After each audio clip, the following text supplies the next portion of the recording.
Welcome to the Finding Purpose LiveCast, where we feature authors, leaders, and speakers of purpose on a live platform to have truly authentic conversations. And now your host, Davin Salvagno.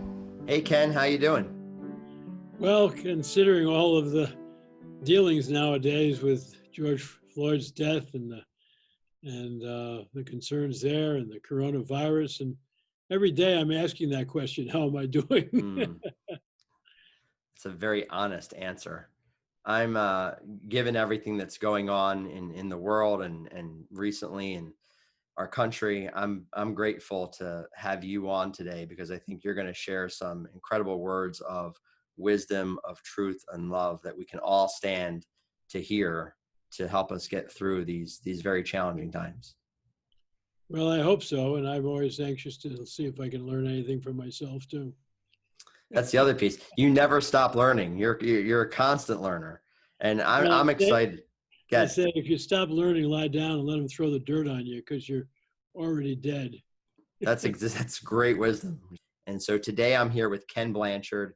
You may recognize his name. He is an author of over 60 published books, probably most notably The 1 Minute Manager. Ken personally has been an incredible influence in my life. And Ken, I've probably read more of your works than anyone else's, and it's shaped my career personally as a leader. It shaped my journey. And so I just want to kick this off by saying thank you. Thank you for being who you are. Thank you for pouring yourself and your servant heart into your work so that it can help shape and impact the lives of others. Well, I appreciate that, Davin. It's as I've said, life is a very special occasion. I've tried not to miss it. And so that's what I've tried to share in my writings, is what life's all about.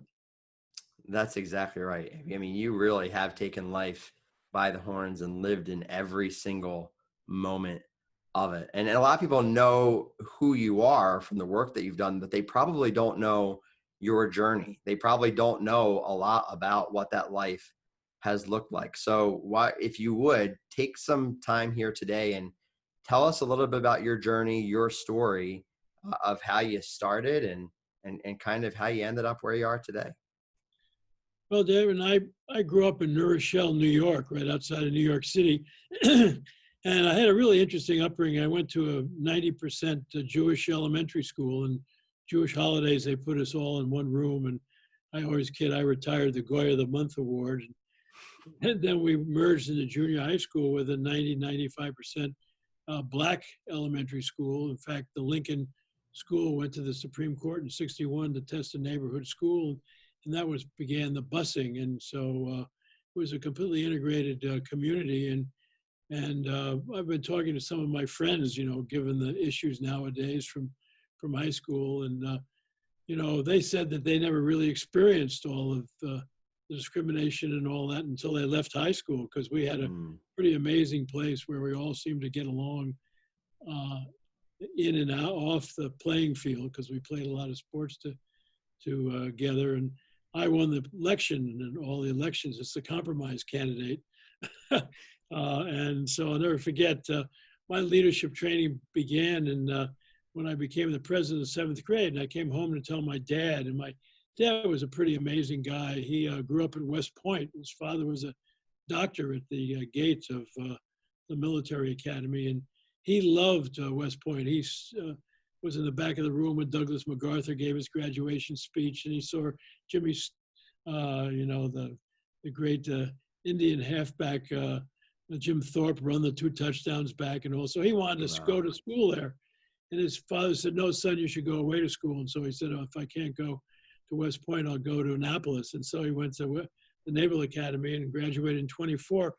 But they didn't need naval officers in 24. So at the end of his senior cruise, they dismissed him. In January 25, he went to Harvard Business School and majored in finance, and came out of there and went on to Wall Street, and was about to be made a vice president of National City Bank in 1940 when I was 1 year old. And he came home and told my mom, "Well, I quit today." And she said, "To do what?" He said, "I rejoined the Navy." She said, "You got to be crazy." He said, "Well, didn't I tell you when we got married, if the country got in trouble, I thought I owed it something.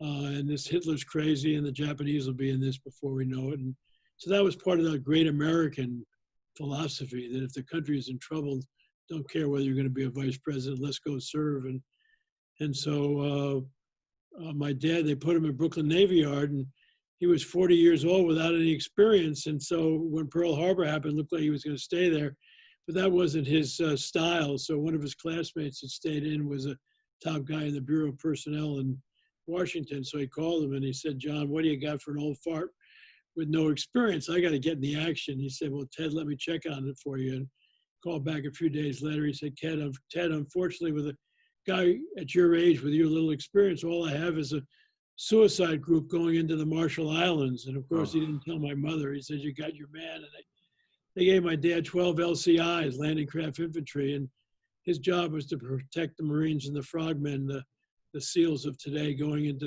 Saipan, Kwajalein, Eniwetok, Tinian, all the Marshall Islands. And 70% of his men were killed or wounded, and somehow Dad survived. And so he ended up staying in and retired as an admiral in the Navy. But when I was in 7th grade and came home, and I was all pumped up, I'm the president of 7th grade, and my dad had just gone, was now a commander and all that. He said, "Ken, this is going to be the beginning of your leadership training." I said, "What do you mean?" He said, "Well, now that you're president of your class, don't ever use your position." He said, "Great leaders are great because people trust and respect them, not because they have power." He said, "Ken, it's a myth in the military that it's my way or the highway. Sure, in battle, somebody had to call the shots, but if you acted like you were a big deal and your men were nothing," he said, "they'd shoot you before the enemy." And so he really kind of, guided my history. And when I graduated from New Rochelle, I ended up going to Cornell, and I majored in political science, government, and philosophy, and wanted to be a teacher, but my faculty said, "Ken, if you'd like to be at the university, you ought to be an administrator because you can't write." I later found out you could understand it, and that was kind of confusing to them. And because I used kind of common words, I'll never forget, I was writing an essay and I used analogy, and I said, "That went over like a pregnant high jumper." And and the professor said, "Please, let's not be facetious." And I had to look up what facetious meant. And so I ended up getting a master's degree at Colgate, majored in sociology. And I met Margie, my wife, right after I graduated, and she was a senior at Cornell, and she was going out with all my best buddies, and one of my buddies asked me to take her out to do him a favor because he couldn't get up to Cornell for the summer. I always used to go up there to play golf and take an extra course to lighten my load, and she was up there as a speech therapist working at a camp for disadvantaged kids and all. And so I ended up calling her up and seeing if she wanted to go out and have a drink with some buddies, just to do a favor of my friend. And then I picked her up and said, "Why are you out here working with all these paraplegics and everything?" And in an 8-mile drive into town, I fell in love with her. I mean, her heart, and all. So it was quite a journey. So my first teaching job when I got out of my doctoral program wasn't actually a teaching job. I went as to be administrative assistant to the dean of the business school at Harvard. Not at Harvard. He had gone to Harvard, but at Ohio University in Athens, Ohio. And because my faculty said, I should need to be an administrator. And so when I got there, Harry Everett's, the dean, said, "Ken, I'd like to teach a course." And I had never thought about teaching because in academia, if you don't publish, you perish.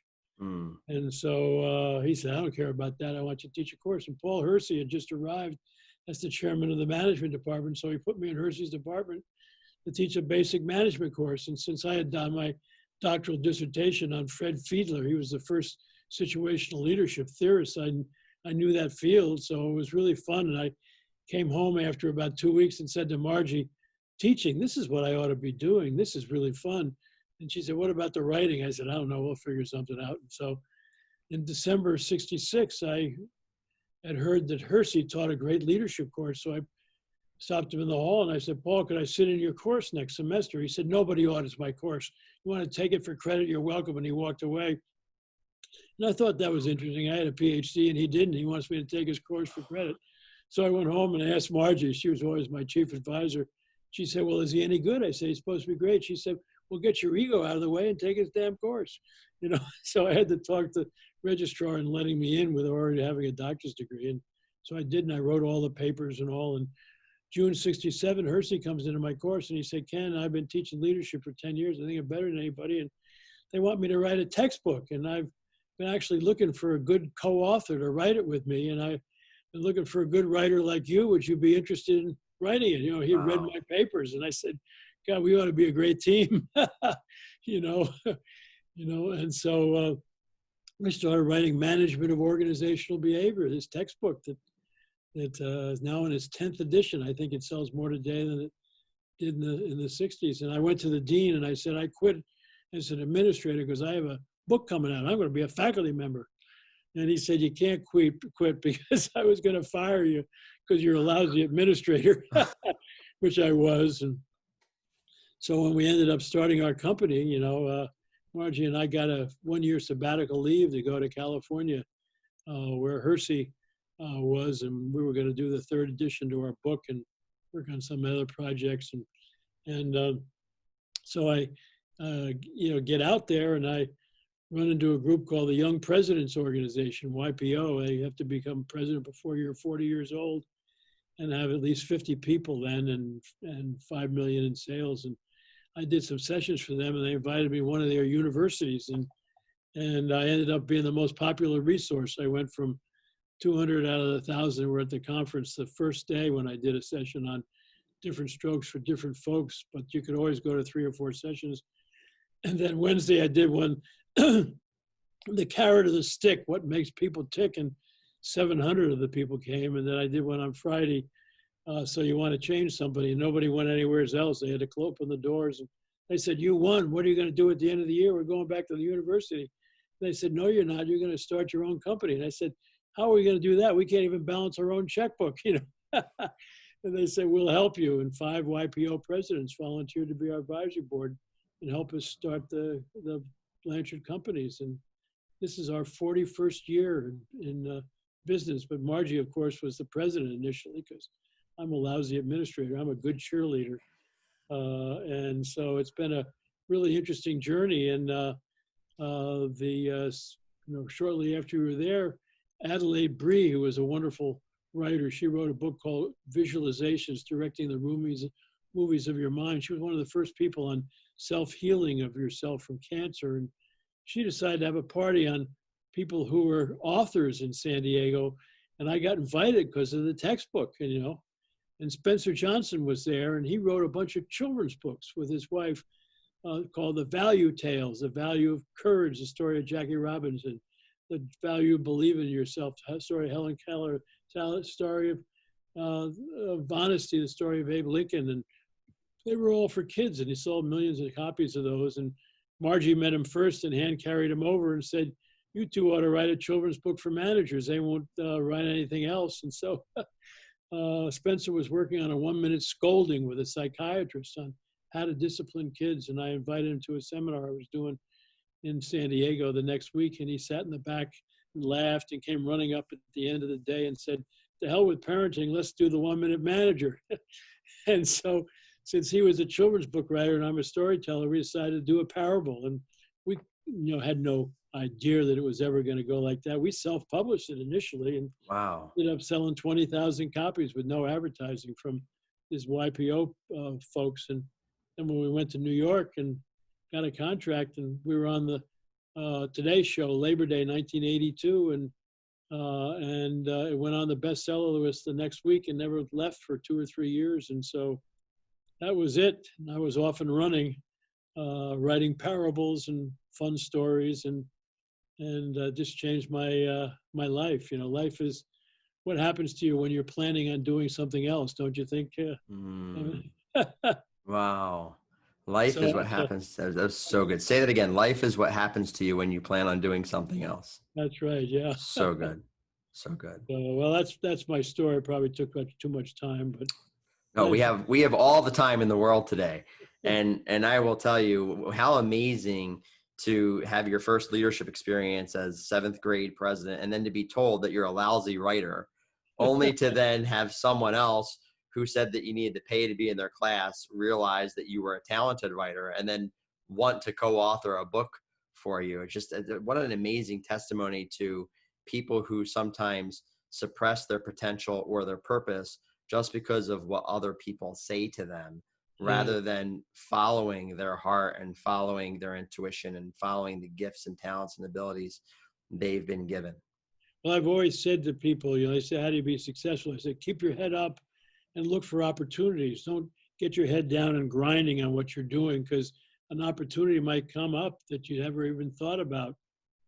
Because as I say, life is what happens, when you're planning on doing something else. And so, Margie and I never, imagined having our own company, or anything like that. And so it's just been a wonderful journey. And then I ended up starting a ministry on Lead Like Jesus, because I'm on the Hour of Power with Robert Shula after the 1 Minute Manager came out. And Shula says to me, Ken, I love the 1 Minute Manager, but who's the greatest 1 Minute Manager of all time? I said, who was that? He said, Jesus.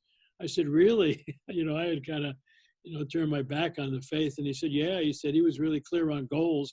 Wasn't that your first secret 1 minute goal thing? I said, yeah. And he said, you and Tom Peters didn't invent management by wandering around. Jesus did. He went from one little village to another little village. If anybody showed any interest, he'd praise them, heal them. Isn't that your second secret 1 minute praising? Yeah. He said, if people stepped out of line, he wasn't afraid to give them a 1 minute reprimand. He threw the moneylenders out of the temple. Isn't that your third secret? Yeah. He said, so then I started to read the Bible, and I just laughed, because everything I had ever written was in there. I mean, Jesus was a situational leader. I mean, what did he do the first commission? When he sent the disciples off, he told them where to live, what to do, and if they do this, dust off your feet, blah, blah, blah. And then you see him move from directing to coaching to supporting. In the end of the Matthew, all he says is go and make disciples of all nations and baptize them in the name of the Father, the Son, and the Holy Spirit.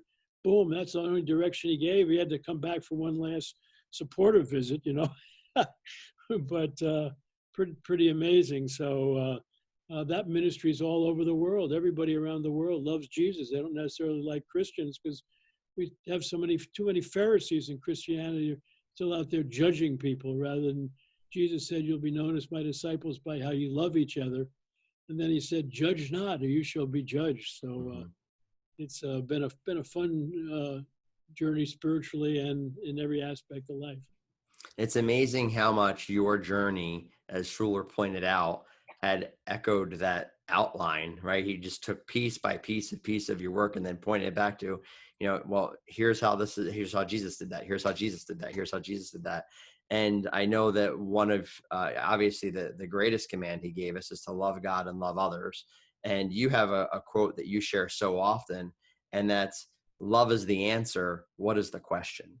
And so I think that's just so important to do. I do a morning message for our company every day, and my title is I'm the Chief Spiritual Officer. And today I mentioned that one of my saddest moments in my life is when I didn't get a chance to meet Nelson Mandela, because I was always blown away. Here's a guy who was in jail for 28 years and mistreated and all, comes out full of love and changes South Africa completely around. And the quote that a friend of mine shared with me was really interesting. Mandela said that nobody is ever taught to hate somebody else because of their color of their skin or their religion or their background. You have to be taught to hate. And he said, if you can be taught to hate, you also can be taught to love. And love is so much more natural for the heart of a human being. And I just thought that was really great. And that was one of the reasons I wanted to meet him, because I've always said that love is the answer. What's the question? And I think that's really so true today as we try to imagine what it's like. As I talk to some of my Black friends that I grew up in New Rochelle with, they said, of course, when they left, kind of the utopian environment we had, they experienced what it was like to be marginalized because of the color of your skin. And so we need to understand that and to try to really, see how it might even be to be in their shoes. But love is the answer. What is the question? So good. I love that.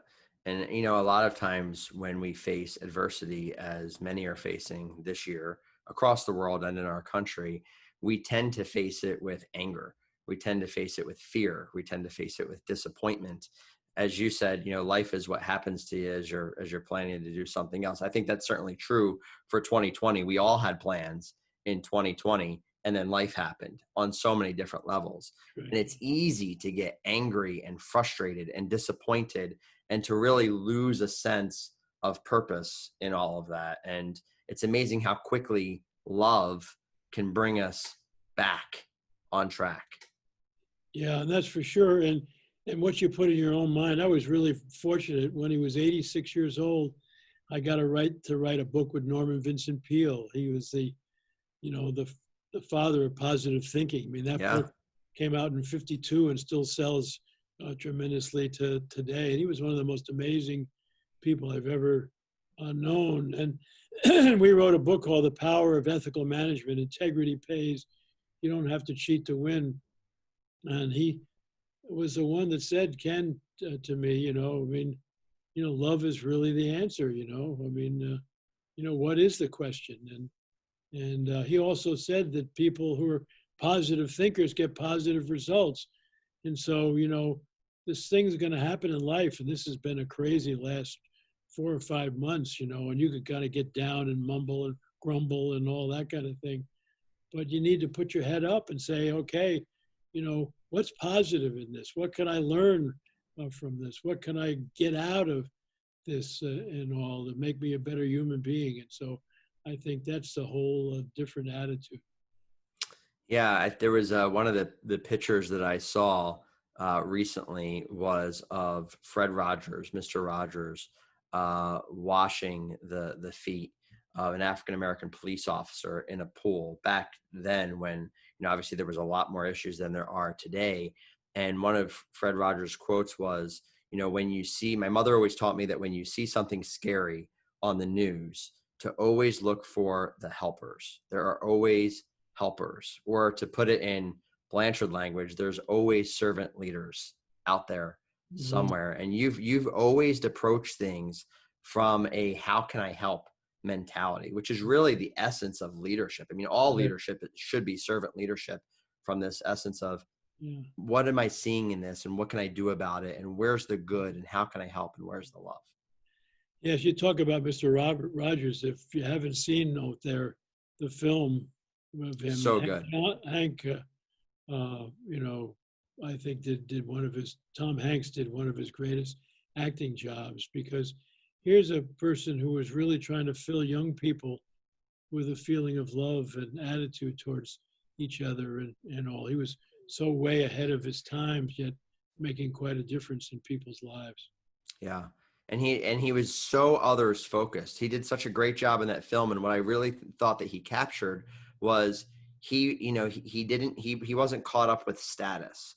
He was so focused on finding the opportunity to help in the moment, regardless of his status compared to others. And I think that captured the reporter's mind of just how approachable he was. And I know for me, that's something that I capture about you. It doesn't matter that you've written 60 books. It doesn't matter that you've written works with Norman Vincent Peale or Spencer Johnson or any of these people that are incredible thought leaders.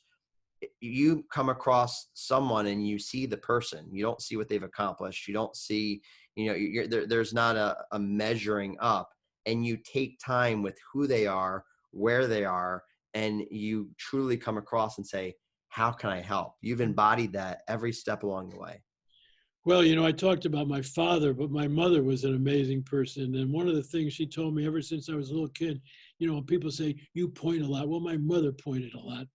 And she said to me, Ken, don't you ever act like you're better than anybody else, but don't let anybody else act like they're better than you. God didn't make any junk, and there's a pearl of goodness in every human being. Dig for it, and you'll find it. And so one of the things Margie says is she was attracted to me. I was a member of a fraternity, but most fraternity people, they were very isolated, and they, called names at everybody else. And people would say to Margie, well, what do you think of the Fiji, the Phi Gamma Deltas? And they're like, except for Ken Blanchard, because I had friends all over the campus, because that's just who I am and where I am. And so one of the great things about this lockdown is I've been on the phone calling and talking to people I haven't talked to in a long time. And it was really like I was on the phone the other day with Lindsay Fox, who's one of the top businessmen in Australia. And he was a member of the Young Presidents Organization that really kind of adopted us years ago and helped us, ended up starting our own company, and I hadn't talked to Lindsay in quite a while. And, he's got 20,000 employees now with him in his trucking industry and all that kind of thing. But, it's just, and I found that when I've called people during this time, they're also said, oh, thanks so much, for calling and thinking about me and all, because I think life is about human beings and about relationships. That's what it really is. When all is said and done, it's really the people in your life who love you and who loved you. My wife Margie's mother always said, nobody's ever dead until the last person who loves them is gone. I think that's really true. That's very, very true, because we do live on in the hearts and of others and the memories of others. And, if there's one thing that this lockdown this year has taught us, it's truly that we need each other. We really do need each other. And it really has shined the spotlight on that. We were created for relationship. We were created for closeness. I appreciate that you've used this time to repurpose it, to reach out to all of those people in your life that maybe you haven't talked to in a while, and just to organically catch back up with, because I think we all need to do more of that. We get so caught up in such a fast-paced society trying to achieve success rather than to live a life of significance, that we forget that people matter, and we need to take time to just check in and see how those in our life are doing, or even those in our past are doing. Yes, and what you're just talking about, that was a really important concept, the difference between success and significance, and one of the people who really led me back to my faith was Bob Buford. So good. From Texas, and he started a thing called Halftime, which is helping people realize how do you move from success to significance. And success is all about focusing on what you've done and what you've accomplished, and significance is all about serving. It's sharing your time, your talent, your treasure. And I wrote a book on the generosity factor with Truett Cathy, who founded Chick-fil-A, who was another amazing human being. And we added a fourth T to that, which is touch, which is, reaching out to people. And so that having a generous heart is amazing. And my mother said to me, when you reach out to help somebody or generous with somebody, don't expect to get anything back, but she'll be blown away by all the stuff that starts coming back. That's right. That's right. And you mentioned Bob Buford and Halftime. I've shared this on a couple episodes prior to this. And I've said that, that book, Halftime, Bob Buford's work on that impacted me more than any other book, probably than the Bible, because it really challenged me. It really challenged me. I had been spending my entire life trying to pursue the corporate ladder, trying to achieve success, when I was wired for impact. I was wired, Marcus Buckingham, I know we both know Marcus, and he talks about, in Standout, what your kind of two things were. And mine was to be a teacher and a stimulator, which I think you resonate with. Sure, yeah. And I had realized that I wasn't living that out. And Bob Buford and Halftime helped me see that and say, where are you really making an impact in life? Where are you helping others lead a life of significance? And that is written throughout all of your books, this concept of leading a life of significance, of making an impact, of finding moments to teach and influence others. This idea of purpose is weaved in the fabric of almost every book you've ever written. Well, it's interesting about Buford, because he's one of the people who brought me back to my faith. God put him across the aisle from me on a plane going from Dallas to Mexico City to go into a young president, a YPO gathering, and so we started talking, and I said to him, because I knew he was a big Christian, I said, Bob, one of the things I don't like about Christianity is the whole concept of sin. I said, because, if you call somebody a sinner, they don't say thanks for sharing. I appreciate the feedback. They attack you back.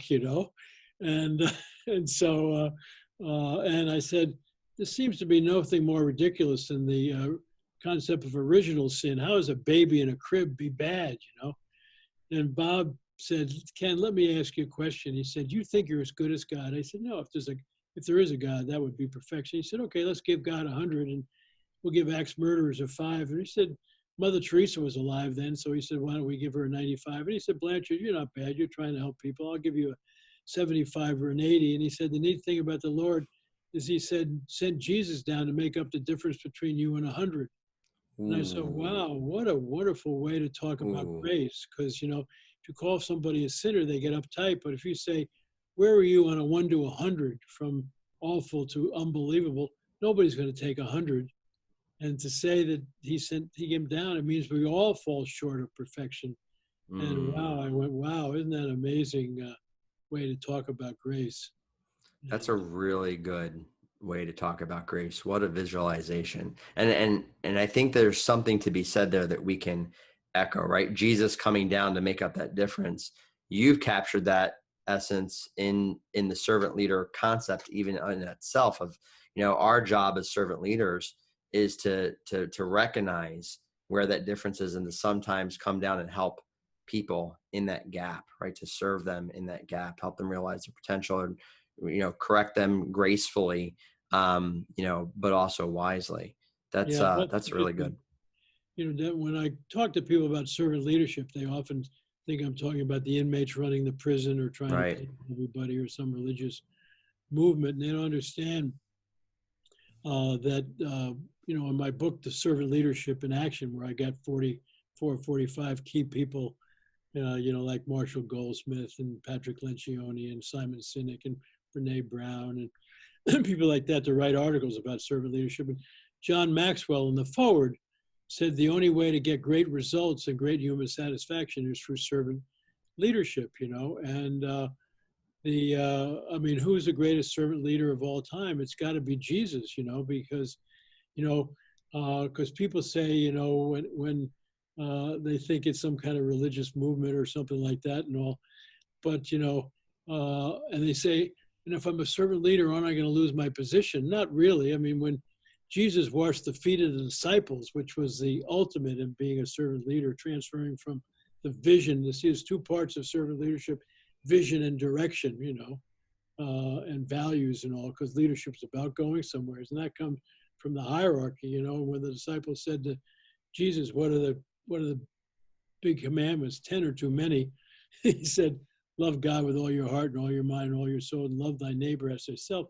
And these 2 really take into everything else, so that's really all about love there, and if you remember that, but after he washed his feet for the disciples, what did Jesus first say?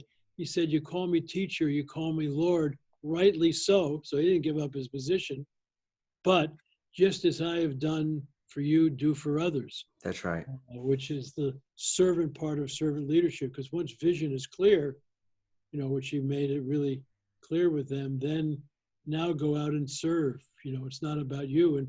And what did Robert Greenleaf say? We're here to serve rather than be served, and serve first, rather than lead. That's right. Our purpose is never really about ourselves. It's always about others. We were created for others. It's an outward mindset. I've shared before, a lot of people have this concept of, well, how do I get paid to do what I love to do? I'm trying to find my purpose. And I've shared this in the book, Finding Purpose at Work, that I'm so grateful, by the way. Thank you that you are writing the foreword for, just such an honor.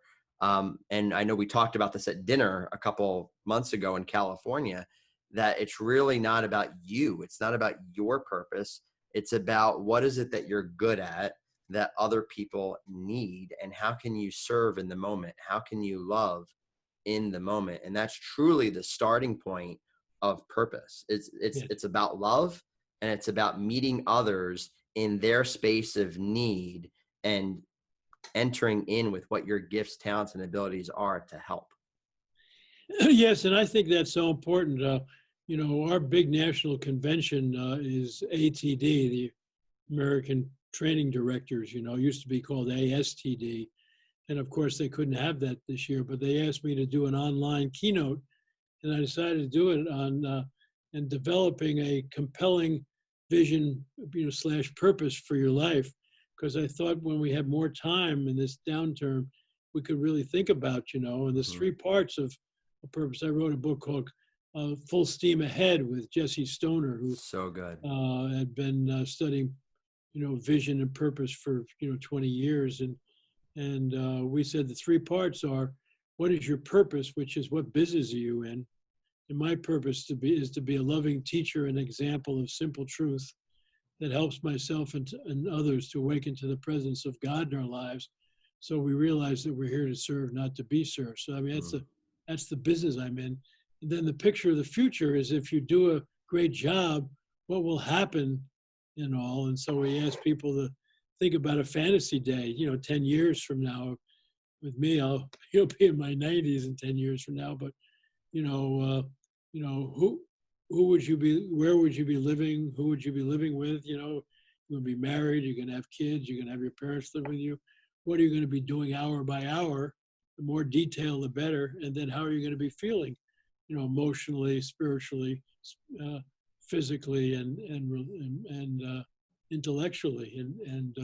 So that's really important. And the last thing is, what are your values? What's going to drive your journey? And so people can go on ATD's website, and I'm sure you can download that session, and they'll send you the handouts, and you can, because I think that's so important, because I like to read, my whole purpose statement, my, purpose and my picture of the future, my values in the morning before I head off to work or start my day, to make sure I know who I want to be during the day, and all that kind of thing. Because I think what happens to us, Devin, I learned that from Norman Vincent Peale, we have two selves. We have a task-oriented self that's used to getting jobs done, and then we have a thoughtful, reflective self. Now, which one wakes up quicker in the morning? It's the task-oriented self. Because what happens? The alarm goes off, and John Ortberg, who's a great pastor in Northern California, he said, why don't we call it the opportunity clock, or it's going to be a great day. No alarm, boom, and you jump into your task-oriented self, and you're trying to eat while you're washing, and you jump into bed, you're on your cell phone, you go to this meeting, you're running around, you get home absolutely exhausted, fall into bed, don't have energy to say goodnight to somebody who might be lying next to you. Next day, boom, you're into it. And pretty soon you're caught in a rat race. And Lily Talman, the great Hollywood philosopher, said the problem with the rat race is, even if you win it, you're still a rat. So I try to enter my day slowly and think about the day. And then at the end of the day, it's really good. I never was a journal writer. And because, friends I know write in 3 colors and poetry and all, but a friend of mine, Bill Hybels, who started Willow Creek Community Church, told me, he started to write a journal about praisings, what did he really feel good about, which is the second secret of the 1-minute manager, and then redirects, what did he do today?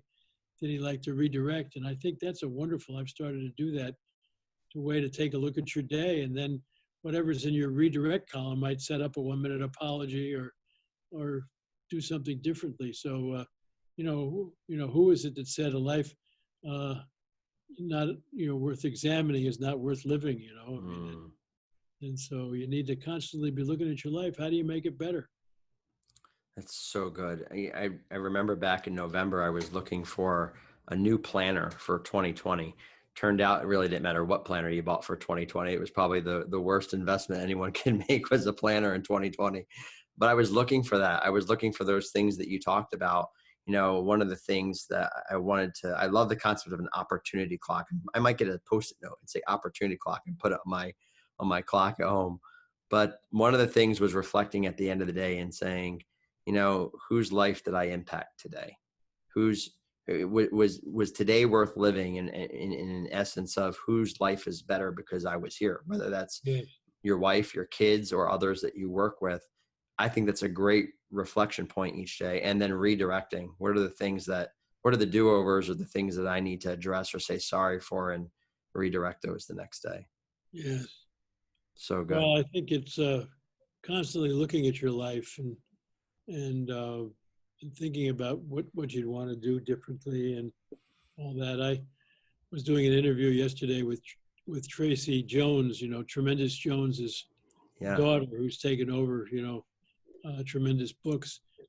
And she was saying that one of his things her father said you have to overcome as a leader is loneliness, And she said, when have you been lonely? And I said, I can't remember being lonely because I'm always reaching out to people, and so I haven't been lonely during this pandemic. I've been saying, wow, this is really great. A lot of downtime to get a hold of people that I love and care about and all that kind of thing. So, life's about relationships. It is. And I'm sure there's a lot of people who are blessed to be able to hear your voice during this time that you're encouraging, and because you're continuing to, it's funny when you called me few weeks back, we were having dinner as a family and you left a voicemail and it was a California number and I didn't recognize it at the time.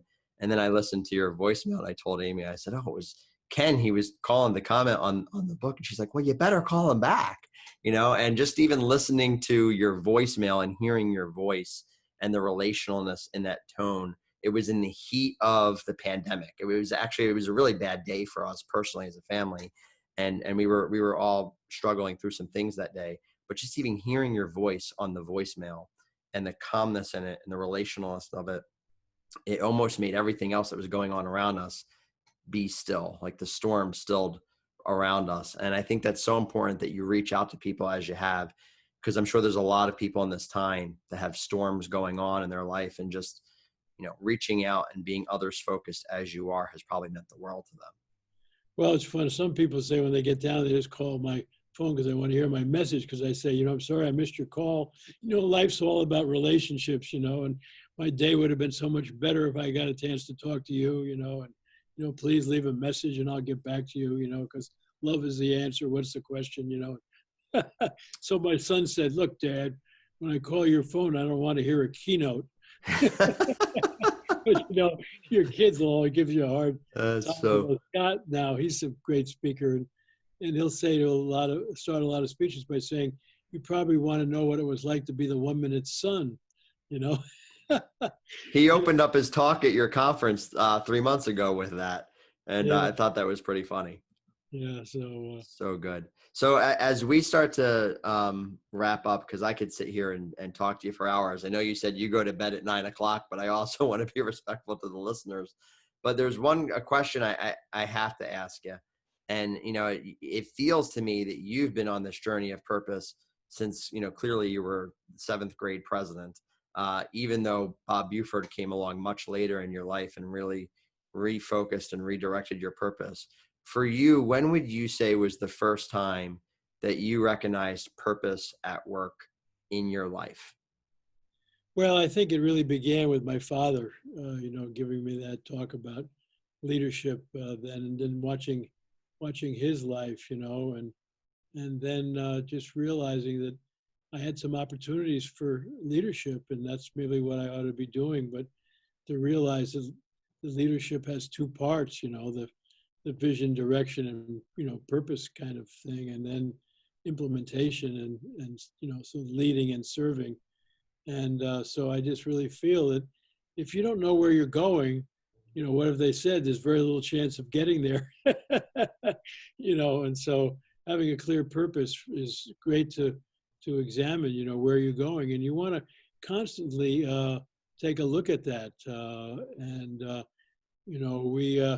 We have two of our top consulting partners, Drea Zagarmi and Susan Fowler, who both written a lot too, that they have a New Year's Eve party, which is a, kind of a vision board party, where they have all kinds of newspapers and magazines, and people cut out things that they want to do and put them up in a vision board, and then look at that and say, okay, how do I want this next year to be different?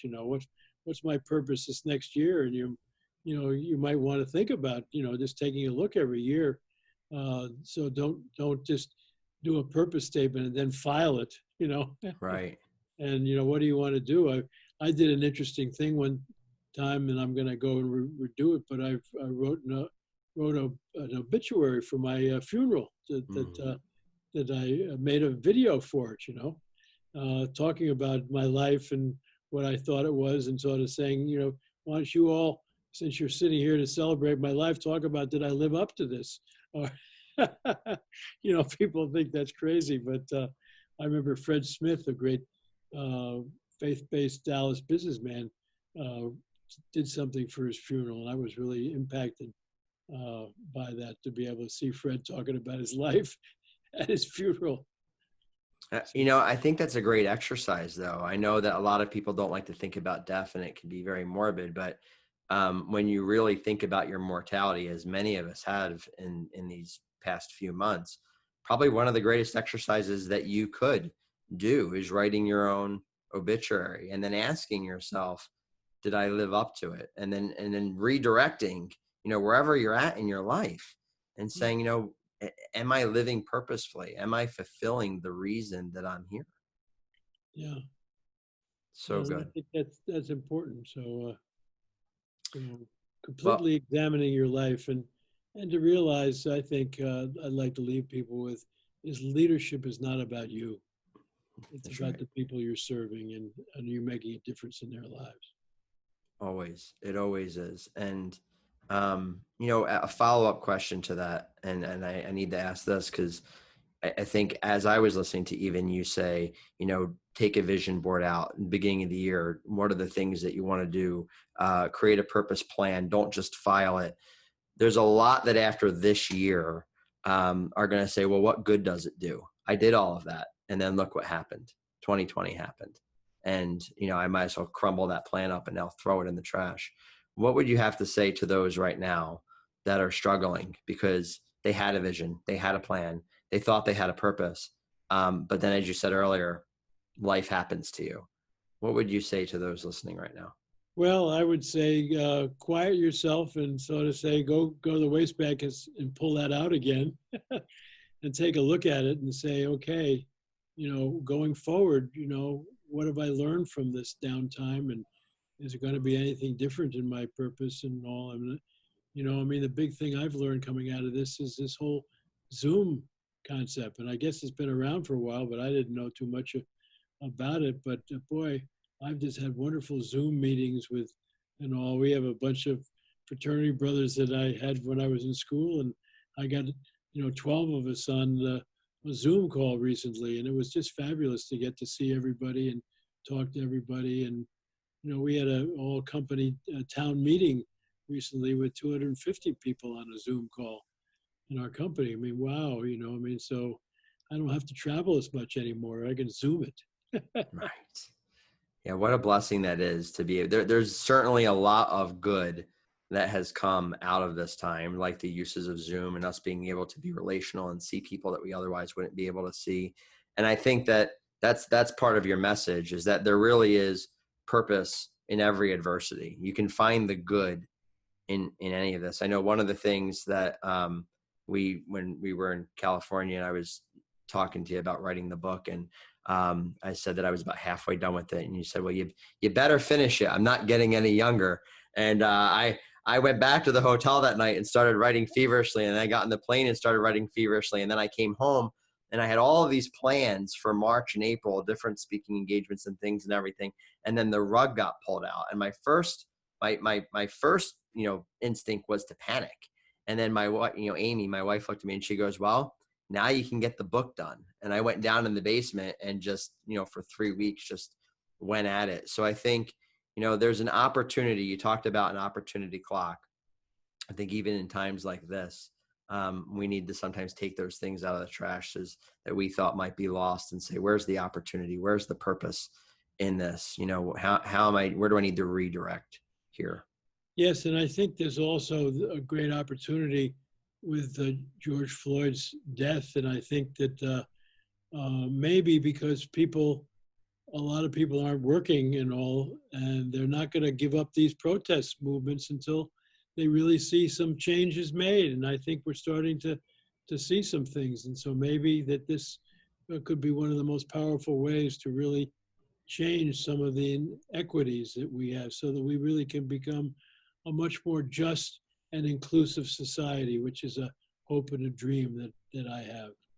Yeah, I think we all want that. I think we all want to see each other the way that God sees us, and to love each other the way that he loves us, and to lead each other the way that he leads us. And you've captured that for so many years. And so thank you for echoing that message again today to so many people who need to hear it, and so many people in the future who will need to hear that. As we come to a close, if there is one thing, just one last thing that you could say to anyone listening to this that will help them either to recognize and find the purpose in their life, or maybe they've found it, but they just don't know what to do with it, and helping them to fulfill it, what would it be? Well, to recognize that purpose is not about you, it's about the people you want to serve. And so when you come up with a good purpose statement, share it with the people around you, and it ought to be focused on where do you want to serve? What do you want to do? Where are the talents that you've been given can be most helpful? And so I'm a cheerleader, and so that's why I'm the chief spiritual officer of our company, and I do a morning message every day, because that's what I want to do, and that's how I want to help. Yeah. I appreciate how you are so others focused. I've shared before that one of the best things that we could do is to be the spotlight rather than to try and be in the spotlight. And, even today in our call, you mentioned about half the books that are on the shelf behind me, from, The Power of Positive Thinking to Halftime, and obviously some of yours. And I just love how you just continue to be a spotlight for others. You are so others focused. And I'm grateful for you taking the time for the great conversations we've had. I'm grateful for you taking the time to write the foreword to the book. I'm grateful for the time you've taken today to share your story, your journey, your wisdom, and your insights with people that are listening today, and for those that will listen in the future. Thank you so, so very much. It's great to be with you. God bless. Thank you.